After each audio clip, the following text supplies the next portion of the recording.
today we will be having a brief discussion about such websites and resources out on the internet connected to the field of economics, social sciences and some other related topics that I am definitely not advising for anyone to use.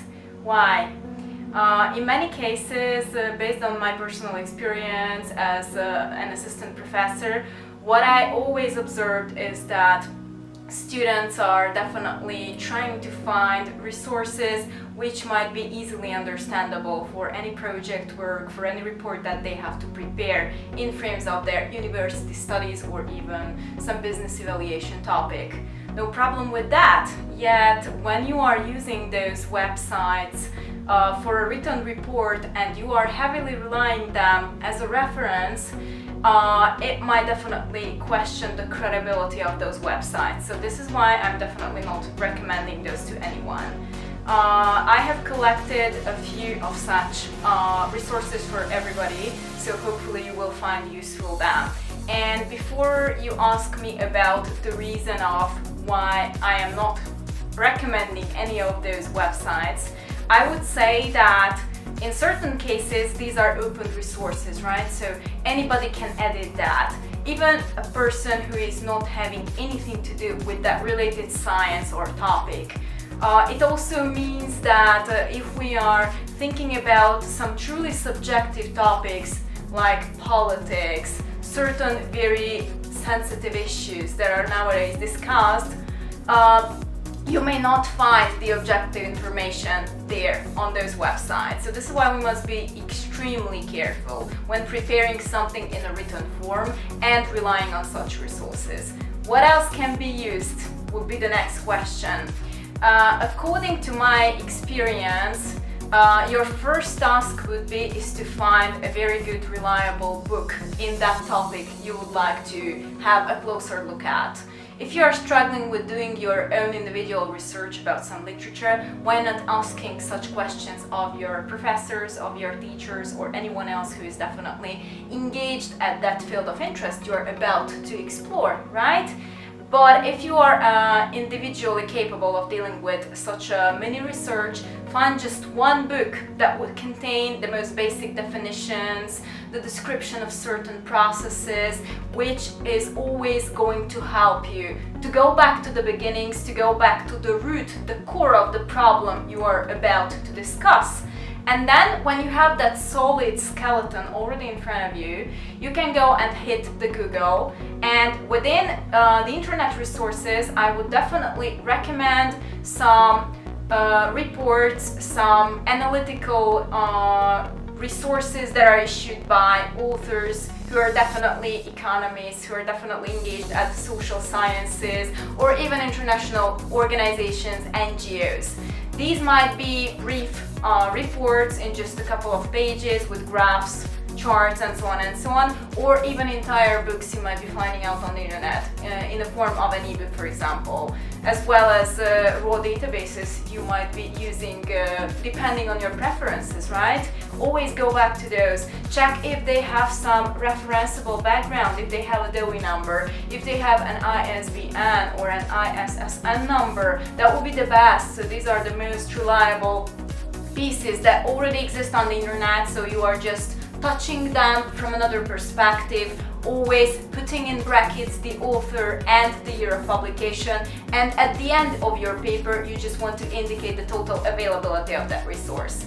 But before we are digging deeper and deeper into this topic, let's go and have a quick look at those resources I am not recommending anyone to use. Follow me. As I said, we are going to take a look at 5 interesting resources that should be definitely avoided when you are doing any analytical research, your project work, any homework, or even your thesis or doctoral thesis. On the first place, I think there is no surprise that we should be mentioning Wikipedia, the free encyclopedia. My method is the following. I wanted to take a look at the concept of unemployment and unemployment rate, so I will be navigating you through those unreliable resources. The biggest problem with Wikipedia is that although it provides quite a good basic definition and I would say, description of any concept you would be taking a closer look at, it is an open resource, as I said. So anyone has the possibility to edit any type of article. It means that people who are not having the appropriate qualification, educational background, knowledge, or experience can add information to different articles. And it means that they are not reliable. You can never make sure, you have no guarantees that the information available here and there is true, it's objective, it is controlled by someone else. Not really. So it might be misleading because it always offers us maps, charts, some listing of the concepts. And at the end, if you scroll down to the definite bottom of it, you would be also seeing notes, but forget about it. So it is not a reliable resource. Please never use Wikipedia, never cite it. You might read the articles because, as I said, they are definitely good for yourself. If you have, for example, zero knowledge about the given concept, it's more or less okay as a base. But if you have to make a contribution in a written form, just forget about Wikipedia to avoid any problems. The second resource that I'm definitely not recommending to anyone, it's the Investopedia, the little sister of Wikipedia. What I did here is the same. I was taking a look at the unemployment rate concept, and basically this website is a bit easier to use than Wikipedia. However, as you see, it contains a lot of ads, which might be truly disturbing. You have a sort of a guide here on the left-hand side, jumping from topic to topic, and it also gives you at the beginning some very good key points, key takeaways. So when, for example, you want to build your own presentation, it's also a good method to read it through, but never cite it, because again, it's an unreliable resource. They are having quite good graphs, even better than the Wikipedia one, based on some good resources. So I would say that graphs in themselves might be used, or maps, but just when you are referring to a certain definition or concept or even a formula, please do not use Investopedia due to such reasons that were already explained. Our third unreliable resource is thebalance.com. One of students' favorite resources. I have no idea why, to be honest, and probably because it provides you an article as from a textbook. So it completely looks like a very reliable resource from a textbook. It contains a lot of inbuilt concepts here and there. Again, we have the notes about some important relevant information or concept, and also, it's definitely very similar to the previous one, the Investopedia we were just taking a look at. They have the small table of content here, quite good graphs, I have to admit, based on some international or local statistical database. Yet again, we have a lot of ads on all sides of the website, so it might be definitely truly irritating after a while. And it also offers you tons of other articles as well as videos. So unfortunately, it might be very interesting to stick to those websites. However, when you're doing an analytical contribution, just try to forget about them. Number 4 would be the infamous Studycom. I would say this is the worst of all of them. However, there is a sort of an intersection among all those resources. They are always taking materials literally from each other, stealing them, a bit rebuilding, restructuring.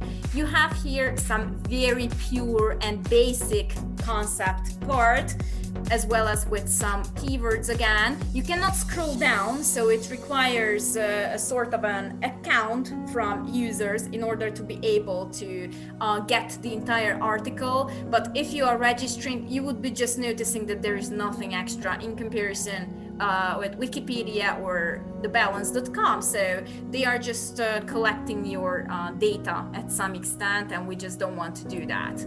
Also, we have the economicsonline.co.uk. Okay, this is our next website that I would never be advising anyone. To start with, it is terribly burdened with ads, so my eyes are just hurting at the moment. There are so many irrelevant information here and there. I would say the quality is again quite a bad one. Very small paragraphs about the same concept here, constant ads even after you are just definitely making them disappear. However, there is nothing extra that will be so interesting to have a look at this. Also, they are suggesting you tons of other articles here, again some more ads. Nothing, no reliable resource might be available here. They have some subsections as well, such as statistics or business economics, market failures, and so on and so on. Please do not use economicsonline.co.uk in your essays, right? And finally, what I wanted here to highlight is the so-called business or economics dictionaries that you might be finding on the internet. They can give you a very brief definition about the concept you would like to have a look at. And again, it's perfect for yourself to get a very quick and easy understanding on that concept. However, you never can cite such resources. And although it's giving us a couple of real life examples taken from articles or some other online platforms, it is definitely a very bad quality contribution here. A lot of ads, and you can never expect anything high quality out of a business dictionary, okay? So that's definitely a very bad idea. And the question rises, what should be a good idea to use? What is a reliable resource here?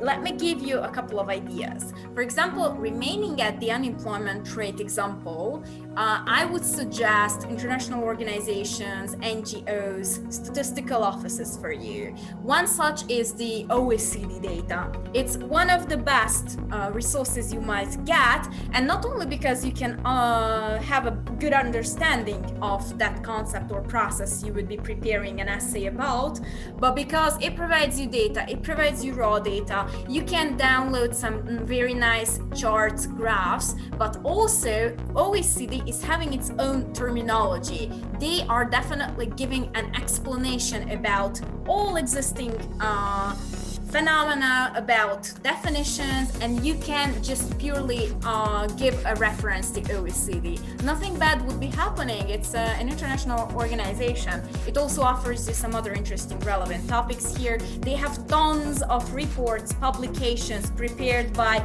real economists, real scientists that you can just naturally give a reference about. So OECD is a good idea to use. Also, we are having the ILO statistics, right? The International Labour Organization. It is the most famous, I would say, institution that is dealing with any type of issue connected to unemployment, for example, or the labor market in our case. You can find a lot of key topics here, raw data, again, very good high quality reports, a lot of other relevant topics that you would be just discovering from the economics perspective, several posts, even blogs. And it is definitely a very reliable resource you might be going always back when preparing any type of analysis. And finally, what I would like to advise is the European Union-based Eurostat, right? So all statistics that go about the European Union topic might be discovered here. This is the statistics explained section, for example. We have here the unemployment statistics. You can get some very good, very super clear graphs here. You can also download them because Eurostat is always, in every case, giving us the direct link to the raw data. You can also get them into your Microsoft Excel file, right? Read the full article, you can get the definition, the explanation, and a couple of relevant tendencies going on, okay, within the EU, the Eurozone, and some other European countries as well. So it's really an updated, extra reliable resource, not just about the unemployment topic, but generally about any socioeconomic and also a bit political aspect. Alright guys, so hopefully you find this video useful and it gives you a sort of an extra help when preparing any type of project work, report, or even your thesis at the end of the university. Because we are definitely making those errors, each of every one of us. But the process until you learn the best technique, it might take even several years. So why not getting rid of those bad habits and why not just completely ignoring those websites that are not giving any scientific, reliable contribution about the topic you would be definitely interested at and you would like to present it to a wider audience. Hopefully you find this video useful, and if you have any other recommendations about websites that might be a bit misleading, that are not reliable, or they are just too subjective, please give me a comment so we can mutually build a sort of a list, a database about such areas out on the internet that should not be used for our general knowledge. Thanks for watching, and let's see each other in the next video.